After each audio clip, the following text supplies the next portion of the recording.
Hey everyone, my name is Josh and I study blood flow restriction training. And the goal of these videos is to make blood flow restriction training easy for you so you can better understand it and you can better apply it in practice. Now, in this video, I want to go over how to implement blood flow restriction in the early phases following an ACL reconstruction. Because remember, blood flow restriction can be really useful in these early phases of recovery when patients can't lift heavier weighted exercise, but still need a meaningful stimulus in the muscle in order to avoid muscle loss during this period. Okay, so what are some blood flow restriction exercises that you can do, in those first few weeks following recovery? Like we're talking 0 to 4 weeks. Well, the first thing you need to know is that the exercises that you can do are not unique to blood flow restriction. You can do any standard rehab exercise that you'd normally prescribe following a reconstruction, but just combine it with blood flow restriction in order to enhance that stimulus. Okay, so here to talk us through a few common exercises that you can do that can easily combine with blood flow restriction is my wife, Jenny. Okay, Jenny is a physiotherapist who has experience implementing blood flow restriction in the clinic. So Jenny, what are a few common exercises that you can combine with blood flow restriction for this situation?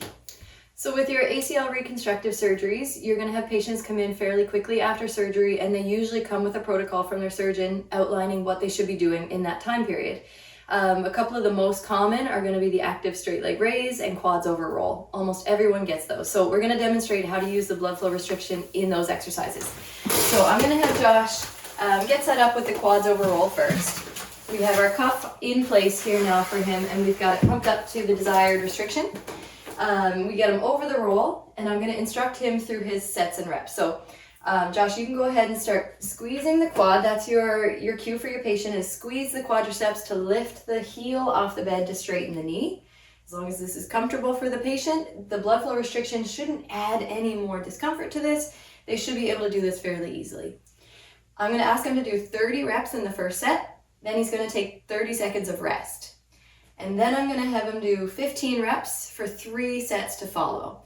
So 30, 15, 15, and 15. If they can't reach that, if they're fatiguing early, you'll get them to just stop when they hit fatigue. When you see the ugly rep, something that is going wrong, or they're compensating with other muscles, or they're shaking and they can't make it to that end stage. So that's your quads over roll. Then there's another version of quad set where you're going to have the patient lay flat. Cuff is on, similar to the last exercise, and it's just an active straight leg raise. So you're going to ask the patient, squeeze the thigh, but this time you're keeping the knee straight, and you're going to lift up to about 6 to 12 inches off of the bed with just a pause at the top. Same sets here. You're going 30 for the first set, 30 seconds rest. The cuff stays inflated the entire time.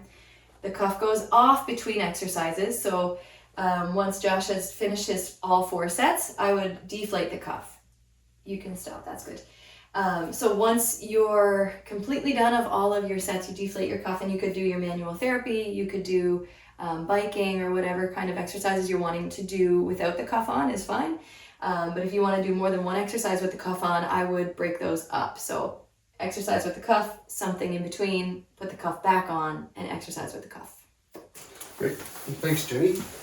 Now, if you want a reminder on what exactly the cuff pressure should and how to find it for each person, you can refer back to a previous video where I described that. Okay, the next video I want to go over how to transition away from blood flow restriction. So when they've healed, when they're later on in recovery, when they are able to tolerate those heavier weighted exercise and do normal progressive loading, how do you transition away from the blood flow restriction?